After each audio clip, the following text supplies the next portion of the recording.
श्री स्वामी समर्थ जय जय स्वामी समर्थ. अनंत कोटी ब्रह्मांड नायक राजाधिराज योगीराज अक्कलकोट निवासी सद्गुरु श्री स्वामी समर्थ महाराज की जय. कशा आहात सर्व स्वामी भक्तांनो? तुम्ही सदैव आनंदी राहा अशीच स्वामी चरणी प्रार्थना. तुम्हा सर्वांचं खूप खूप मनापासून स्वागत आहे माझ्या चॅनलमध्ये. आपली कुलदेवी, आता प्रत्येकाची कुलदेवी ही वेगळी असते, आपल्या कुळाची देवी असते. आता प्रथम कुलदेवी म्हणजे काय हे आपण जाणून घेऊया. बघा, आपलं कुळ, आपलं जे घराणं आहे, आपल्या कुळाचं रक्षण करणारी देवी असते ती आपली कुलदेवी असते. कधी कधी काय होत असतं की आपल्या कुळावर कधी संकट येत असतं, दुःख येत असतात, अडचणी येत असतात आणि त्याचं रक्षण करण्यासाठी आपली कुलदेवी असते. बघा, आपल्या घरामध्ये म्हणजे एखादे लहान मूल असतं तर त्याचं संरक्षण तिचे आई वडील करतात, आजी आजोबा करतात. जी घरातील मोठी लोक आहेत ती त्या बाळाचं पालन पोषण करतात, त्याला वाढवतात, त्याला काय हवं आहे काय नको आहे त्याची संपूर्णपणे काळजी ती घरातील मोठी लोक करत असतात. त्याप्रमाणेच आपलं रक्षण, आपलं संरक्षण, आपल्याला आपलं पालन पोषण करणारी देवी ही आपली कुलदेवी असते. आणि आपली कुलदेवी ही आपल्या कुळाचं, संपूर्ण कुळाचं रक्षण करत असते. त्यामुळे आपली कुलदेवी आपल्यावर प्रसन्न असणं तेवढंच गरजेचं आहे. फक्त नवरात्रीमध्येच आपली कुलदेवी आहे असं प्रत्येक काहींना आठवत असतं की हा माझी कुलदेवी आहे, नवरात्रीमध्येच तेवढं आठवत असतं. परंतु नवरात्रीमध्ये नाही तर दररोज आपल्याकडून आपल्या कुलदेवीची सेवा ही नक्कीच झाली पाहिजे. बघा, खूप संकट येत असतात. ज्यावेळेस तुमच्यावर तुमची कुलदेवी प्रसन्न नसते त्यावेळेस खूप संकट येत असतात. तर त्यासाठी बघा, खूप अडचणी येत असतात. म्हणजेच घरामध्ये सतत काही ना काही अडचण येत असते. एखाद्या कामाला सुरुवात केली तर ते काम यशस्वीरित्या पार होत नाही, किंवा साधं जरी काम असलं तरी देखील खूप खूप अडचणी येत राहतात. प्रत्येक वेळी अडचण, त्याबरोबर संतान प्राप्तीसाठी देखील तुम्हाला अडचण येत असते. एखाद्या वेळेस काय होत असतं की आपण दवाखान्यात जातो, हॉस्पिटलमध्ये जातो, रिपोर्ट दाखवतो, संपूर्ण रिपोर्ट नॉर्मल असतात, परंतु काहीच नाही, संतती प्राप्तीसाठी खूप त्रास होत असतो. मग तो मुलगा असो किंवा मुलगी असो. कधी कधी काय होत असतं की खूप प्रयत्न करून देखील एखादं काम पूर्ण होत नसतं, संतान प्राप्त होत नसते, काहीही कोणतंच काम मार्गी लागत नसतं. त्याबरोबरच घरात सतत कटकटी, भांडणं सतत चालू असतात.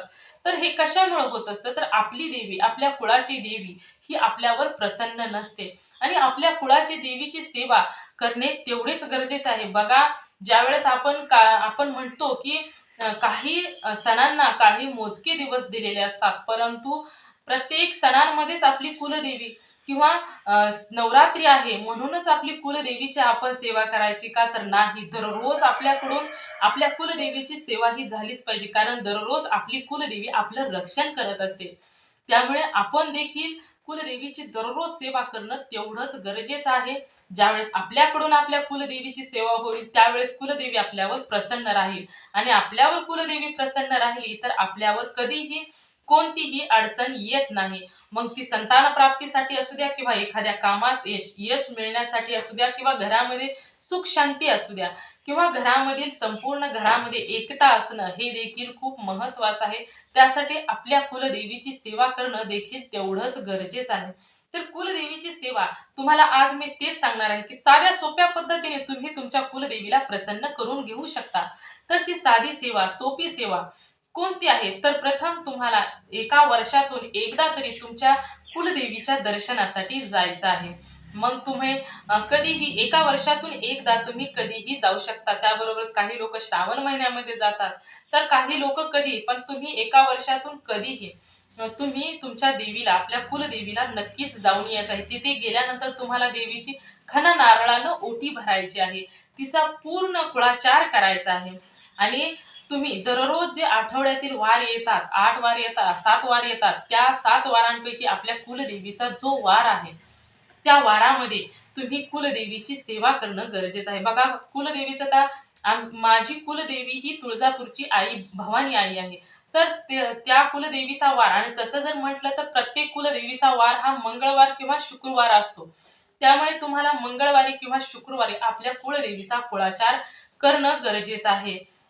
बघा, या वाराला तुम्हाला काय करायचं आहे की तुमच्या गावामध्ये जे देवीचं मंदिर असतं त्या मंदिरामध्ये जाऊन तुम्हाला नारळ फोडायचा असतो, किंवा तुमच्या घरामध्ये देखील कुलदेवीचा टाक असेल, जर ज्याच्या ज्यांच्याकडे सासूबाईचे देव असतात त्यांच्याकडे कुलदेवीचा टाक हा असतो. महत्वाचं म्हणजे टाक हे मुलांच्या लग्नामध्ये बनवलेले असतात. त्यामुळे तुमच्या घरामध्ये जर टाक असेल तर तुम्ही देवघराला देखील नारळ फोडू शकता, तुम्ही तेथे देखील नारळ फोडू शकता. किंवा तुमच्या गावाकडे जर तुम्ही राहत असाल तर प्रत्येक गावामध्ये संपूर्ण सगळे देव गावामध्ये ते मंदिर असतात. तर तुम्हाला आपल्या कुलदेवीच्या मंदिराला जाऊन तिथे तुम्हाला नैवेद्य दाखवायचा आहे, नारळ फोडायचा आहे आणि तिथून नारळ फोडून तिथे प्रसाद ठेवून तुम्हाला घरातील संपूर्ण जे घरामध्ये लोक आहेत त्यांना प्रत्येकाला प्रसाद म्हणून द्यायचा आहे. म्हणजे तुम्हाला आठवड्यातून एकदा तुमच्या देवीचा कुळाचार करायचा असतो.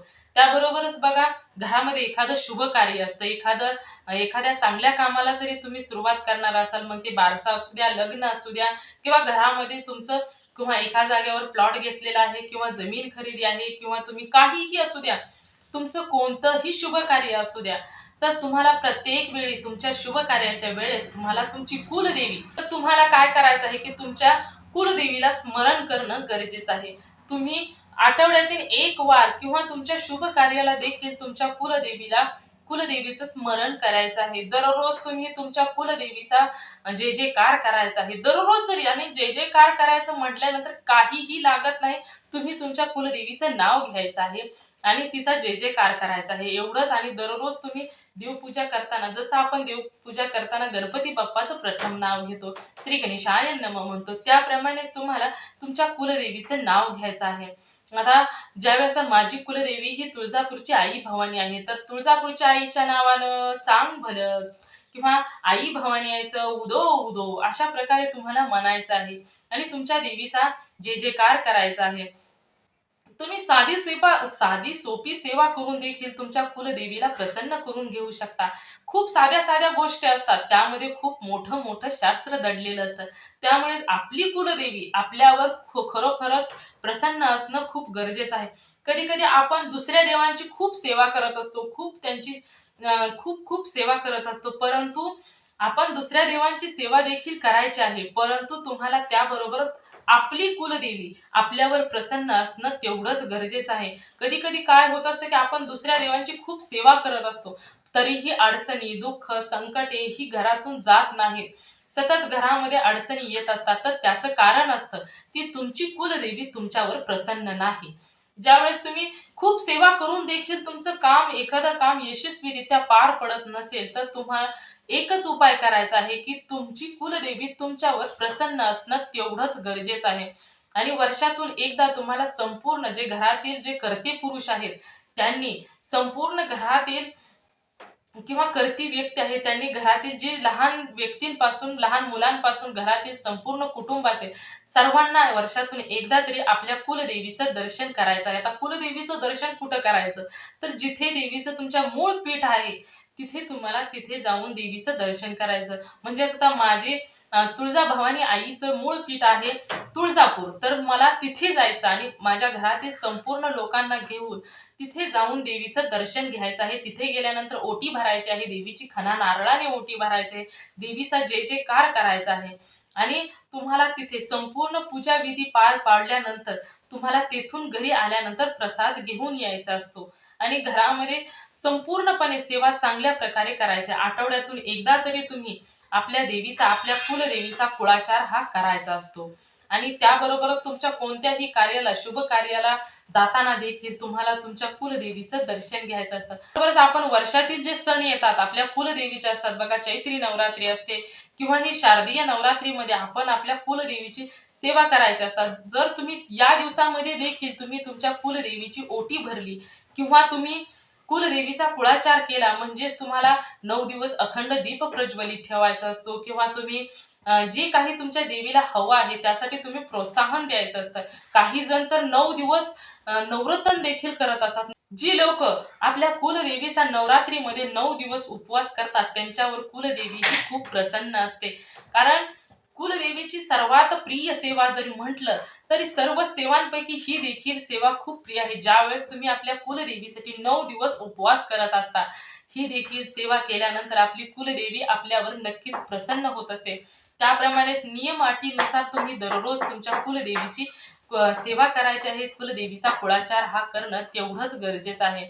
तुम्ही सेवा करताना देखील तुम्हाला काळजीपूर्वक सेवा करायची आहे. अशा काही गोष्टी असतात की तुम्ही सेवा तर भरपूर भरपूर करत असता, परंतु काही शिल्लक चुकांमुळे देखील आपल्याला आपल्या सेवेचं फळ भेटत नाही. त्यामुळे तुम्हाला काळजी घ्यायची आहे की आपल्याकडून कुलदेवीची साधी सोपी सेवा करून देखील आपली कुलदेवी आपल्यावर कशी प्रसन्न राहते.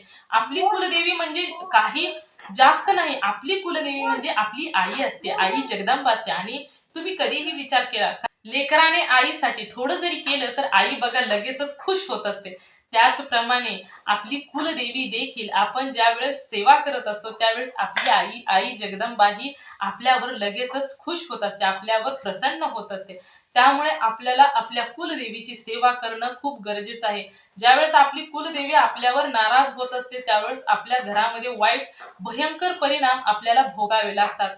ज्यावेळेस आपण आपल्या कुलदेवी आणि जास्तीत जास्त विचार करायचा आहे की या नवरात्रीमध्ये तुम्ही दुसऱ्या देवांची सेवा कमी करा, परंतु तुमच्या कुलदेवीची सेवा ही करणं तेवढंच गरजेचं आहे. आपल्या घरातील आपली जी आपल्या घरातल्या मेंबर सारखीच आपली कुलदेवी ही आपल्या घरातील असते आणि त्यामुळे आपल्याला आपल्या कुलदेवीचा कुळाचार हा नियमितपणे पार पाडायचा आहे. 9 दिवसांमध्ये बघा आपल्या घरी 9 देवीची रूपं येत असतात. दुर्गा देवीची 9 रूपं आपल्या घरामध्ये येत असतात. त्या प्रत्येक रूपाची आपल्याला सेवा करायची असते आणि आपल्या तिच्या प्रत्येक रूपाला प्रसन्न करायचं असतं. जास्त काहीही लागत नाही, आपण सहजपणे आपल्या कुलदेवीची सेवा करू शकतो. साध्या सोप्या पद्धतीने आपण आपल्या कुलदेवीची सेवा करून आपण प्रसन्न करून घेऊ शकतो. तुम्ही जर शहरामध्ये राहत असाल तरी देखील तुम्ही वर्षातून एकदा जा, तुमच्या कुलदेवीचं दर्शन घ्या आणि कुलदेवीच्या आणि जाताना एकानेच घरातून जायचं नाही, तर जाताना संपूर्ण घरातील जी लोक आहेत त्यांनी जायचं आहे देवीच्या दर्शनासाठी. त्याबरोबरच तुम्हाला दररोज तुमच्या कुलदेवीचं नाव घ्यायचं आहे. ही देखील खूप साधी सोपी सेवा आहे. बघा, जी लोक गावाकडे राहतात त्यांच्या गावामध्ये कुलदेवीची मंदिरे ही असतातच, पण जी लोक शहरामध्ये राहतात तर त्यांनी काय करायचं आहे. बघा, शहरामध्ये जॉब असतो, ती बिझी असतात, तर ज्यावेळेस त्यांना सुट्टी मिळेल त्यावेळेस त्यांनी तिथे मूळ पीठावर तर जाऊन यायचं आहे. त्याबरोबर दररोज त्यांनी आपल्या देवीचं नामस्मरण करायचं आहे, आपल्या कुलदेवीचं नामस्मरण करायचं आहे, आपल्या कुलदेवीला लक्षात ठेवायचं आहे. दररोज दिवसाची सुरुवात ज्यावेळेस तुम्ही करत असता त्यावेळेस तुम्हाला कुलदेवीच्या नावाने किंवा नावाने सुरुवात करायची. बघा, ज्यावेळेस आपण प्रथम पुजारी आपले गणपती बाप्पा आहेत, गणपती बाप्पाचं नाव झालं की तुम्ही कुलदेवीचं नाव देखील घेऊ शकता. त्याने काय होत असतं की आपली कुलदेवीला आपण जर लक्षात ठेवलं तर आपली कुलदेवी आपल्याला देखील लक्षात ठेवत असते. त्यामुळे आपण दररोज तिचा कुळाचार तिचं नामस्मरण करायचं आहे, तिचा उदो उदो करायचा आहे, तिचा जय जयकार करायचा आहे.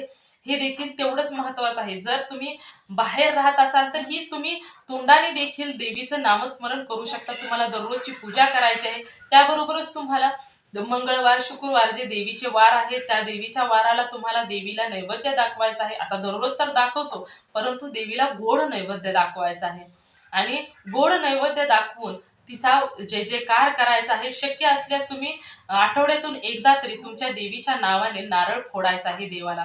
मग तुम्ही घरातील देवाला नारळ फोडला म्हणजे देवघरामध्ये जरी फोडला तरी देखील चालतो, किंवा तुमच्या घराच्या आसपास जर तुमच्या कुठे देवीचं मंदिर असेल तर तिथे जाऊन देखील तुम्ही नारळ फोडला तरी देखील चालतो. म्हणजे अशा पद्धतीने खूप लहान सहान सेवा आहेत. या सेवा करून देखील तुम्ही तुमच्या कुलदेवीला प्रसन्न करून घेऊ शकता. जर तुम्हाला मोठमोठ्या सेवा केल्यानेच तुम्ही तुमच्यावर देवी प्रसन्न होते असं काहीही नसतं.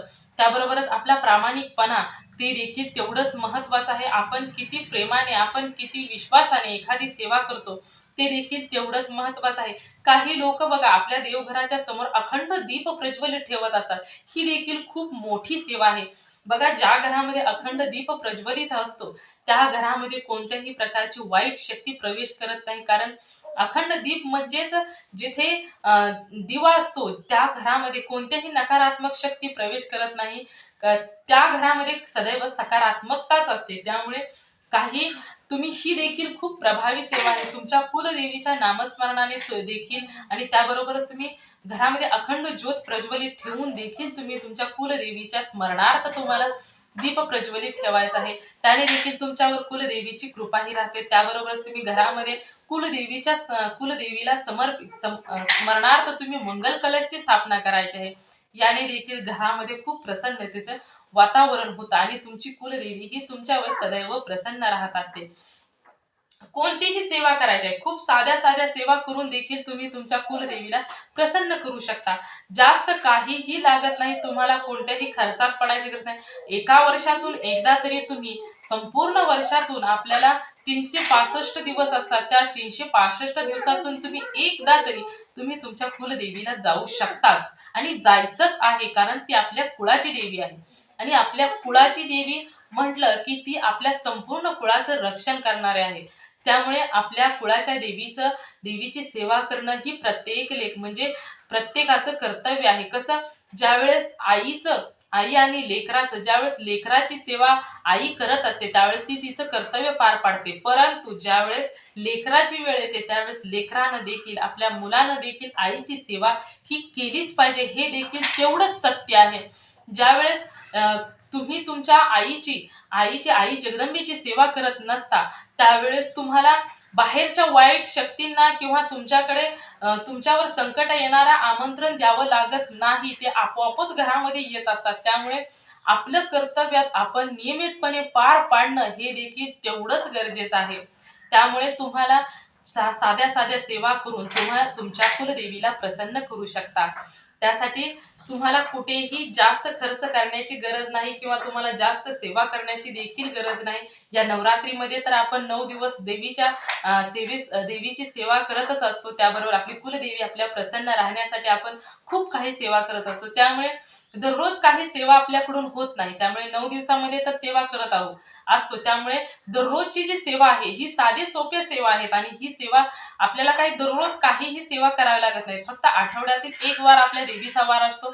त्या दिवशी आपल्याला देवीला थोडीशी म्हणजे सेवा करायची आहे. म्हणजे तुम्हाला नारळ फोडायचा आहे, नैवेद्य दाखवायचा आहे आणि जर तुम्हाला शक्य असेल तर तुम्ही ओटी देखील भरली तरी देखील चालते.